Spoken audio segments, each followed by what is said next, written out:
یزید بن معاویہ تاریخ اسلام کا وہ بدترین شخص ہے جس کے ہاتھ اہل بیت رسول کے خون سے رنگے ہیں۔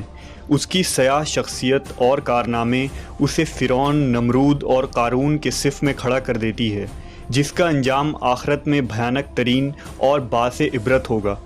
اس نے مدینہ میں فساد مچایا، کعبہ کو نذر آتش کیا اور سینکڑوں صحابہ کو اپنی بیعت توڑنے کی وجہ سے شہید کیا، لیکن اس کا سیاہ ترین کارنامہ امام علی مقام حضرت حسین ابن علی علیہ السلام اور اہل بیت رسول کو شہید کرنا ہے۔ یزید ملعون کا پورا نام یزید بن معاویہ بن ابو سفیان الاموی تھا، جس کی ولادت 25 ہجری یعنی سن 645 عیسوی میں حضرت عثمان غنی رضی اللہ تعالیٰ عنہ کے دور خلافت میں ہوئی۔ یزید کی ماں میسون ایک عیسائی عورت تھی جس کا تعلق شام کے کلبیہ قبیلے سے تھا۔ یزید کی پرورش شام کے دیہات میں ہوئی اور ایک عیسائی دایا نے اس کی پرورش کی، اس لیے اسے نصرانی طریقے سے پرورش کیا گیا۔ جب سن 60 ہجری میں حضرت معاویہ ابن ابو سفیان نے امیر المومنین علی علیہ السلام سے بغاوت کر کے شام میں بنو امیہ حکومت کی بنیاد رکھی تو اس وقت یزید نوجوان تھا، لہٰذا حضرت معاویہ نے یزید ملعون کو اپنے بعد حاکم بنانے کی کوشش میں لگ گئے، اور پھر صلح حسن کے بعد جب پوری اسلامی حکومت معاویہ ابن ابو سفیان کے ہاتھوں آئی تو انہوں نے شام، عراق، مصر اور حرم میں اپنے حمایتیوں کے ذریعہ خطبوں میں یزید کا نام لینے کا حکم دیا، نیز تلوار کی زور اور دیناروں کی تھیلیوں کے ذریعہ گورنروں اور سپہ سالاروں کو بھی یزید کا حمایتی بنایا گیا۔ امام حسن علیہ السلام کے ساتھ کی جانے والی شرائط کو توڑ دیا گیا۔ سن 60 ہجری میں نبی صلی اللہ علیہ وسلم کی پیشن گوئی کے مطابق یزید تخت نشین ہوتا ہے اور تاریخ اسلام کا ایک سیاہ باب کھل جاتا ہے۔ کچھ اصحاب رسول یزید کی بیعت سے صریح طور پر انکار کر دیتے ہیں، جن میں اس وقت کے سب سے افضل شخص اور نواسۂ رسول حضرت حسین ابن علی بھی شامل تھے۔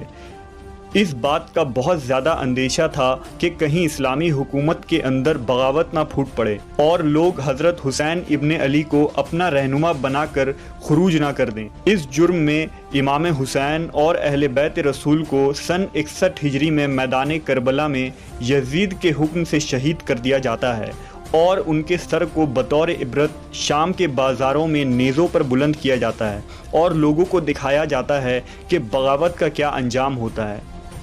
یزید کی ذاتی زندگی کو مورخین نے فحاشی، برائی، خباثت اور سرکشی سے بھرا ہوا لکھا ہے۔ امام طبری نے نقل کیا کہ صحابی رسول حضرت عبداللہ ابن حنظلہ رضی اللہ تعالیٰ عنہ اور اصحاب کی ایک جماعت نے جب یزید کے متعلق معلومات کی اور اس کے دربار پہنچے تو اسے ایک سرکش حاکم پایا، لہٰذا حضرت عبداللہ ابن حنظلہ کہتے ہیں کہ خدا کی قسم ہم یزید کے دربار سے اس حال میں باہر نکلے کہ ہمیں آسمان سے پتھر برسنے کا خوف تھا۔ وہ ایک بے دین، شراب خور، موسیقار کا چاہنے والا، کتوں اور بندروں سے کھیلنے والا اور زنا کرنے والا شخص تھا۔ علامہ مسعودی لکھتے ہیں کہ یزید کی زندگی فرعون کے مثل تھی۔ شہادت حسین کے بعد بھی یزید ملعون نے لوگوں پر بے دریغ ظلم کیے۔ جب مدینہ والوں نے اس کی بیعت توڑی تو اس نے شامی لشکر کو مدینہ بھیجا اور مدینہ کو 3 دنوں کے لیے سپاہیوں پر حلال کر دیا۔ ان 3 دنوں میں سپاہیوں نے مدینہ والوں پر مسلسل ظلم کیے، صحابہ اکرام کو قتل کیا، لوگوں کے مال لوٹے، عورتوں کے ساتھ زنا کیا اور مسجد نبوی میں اپنے گھوڑے باندھے۔ پھر 63 ہجری کے آخر میں جب حضرت عبداللہ ابن زبیر رضی اللہ تعالیٰ عنہ نے مکہ میں اپنی امارت قائم کر لی تو یزید کے حکم سے شامی فوج نے مکہ پر چڑھائی کر دی اور حرم میں منجنیقے پھینکے، جس سے کعبہ میں آگ لگ گئی، بیت اللہ کی ایک دیوار بھی شہید ہو گئی۔ بقول اسیران کربلا یزید کی حکومت کے اب گنتی کے چند دن رہ گئے تھے اور قریب ہی وہ دنیا اور آخرت میں تباہ و برباد ہونے والا تھا۔ یزید کی موت کے متعلق مورخین کے الگ الگ اقوال اور روایات ملتے ہیں، جن میں سب سے زیادہ باسند اور صحیح قول یہ ہے کہ شہادت حسین اور حرہ کے واقعہ کے بعد جب یزید اپنے جشن اور تکبر میں مست تھا اس وقت اس نے مکہ پر حملہ کرنے کا حکم جاری کیا۔ یہ سن 64 ہجری ربیع الاول کا مہینہ تھا۔ چند ہی دنوں میں وہ ایک موذی بیماری میں مبتلا ہو گیا اس کے پیٹ میں خطرناک درد اٹھا جس سے اس کی آنتیں سڑنے لگی اور ان میں کیڑے پیدا ہونے لگے۔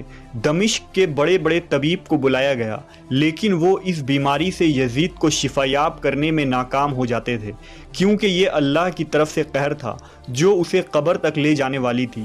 آنتوں کے سڑنے کے بعد وہ بستر پر مچھلی کی طرح تڑپنے لگا اور اپنے بستر پر پاؤں مارتا تھا۔ وہ رات بھر درد کے مارے چیختا اور اپنی تکلیف کی شدت سے جب چیخیں مارتا تو خنزیر کی طرح آواز نکلتی۔ اگر پانی پیتا تو حلق میں جا کر چھری چلنے جیسی تکلیف محسوس کرتا اور نہ پیتا تو سینے میں آگ لگ جانے والی جلن محسوس کرتا۔ تاریخ الکامل کے مطابق 15 ربیع الاول کے دن اسی حالت میں تڑپتے ہوئے وہ واصل جہنم ہوا۔ جب اس کے درباری اس کے قریب گئے تو یزید کی لاش سے بھیانک بدبو آنے لگی جس سے لوگ دور بھاگنے لگے۔ ایک روایت کے مطابق اسے مقام حورین میں دفن کیا گیا، اور جب بنی عباس کی حکومت آئی تو انہوں نے یزید اور اموی حاکم کے قبر کو پھر سے کھود کر جب اس کی لاش باہر نکالی تو وہ بدترین حالت میں تھی، جسے خلیفہ منصور نے باعث عبرت سولی پر چڑھانے کا حکم دیا۔